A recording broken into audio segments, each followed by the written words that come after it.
ये माही है और इसी की केस के सिलसिले में मुझे आपसे बात करना थी। और माही, ये मैडम किंजैन हमारी एएसपी। हाय।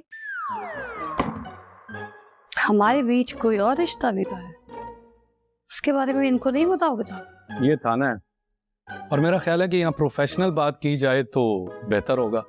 वैसे भी आप तो यही चाहती हैं ना? ये मुझे बताएं या ना बताएं, लेकिन मुझे मालूम है कि आप दोनों मियाँ बीवी भी हैं। ओह, फाइनली। शुक्र है, एटलीस्ट आपको तो इस बात का इल्म है। इन्हें पता हो या ना हो, लेकिन हमें इस बात का एहसास और यकीन होना चाहिए। क्या बात, नज़ाकत भट्ट साहब, बड़ी बातें करना सीख गया। क्या करें मैडम, जब किसी को खामोश चीखें सुनाई ना दे तो फिर इतना जोर से चीखो कि अगले के कान फट जाए।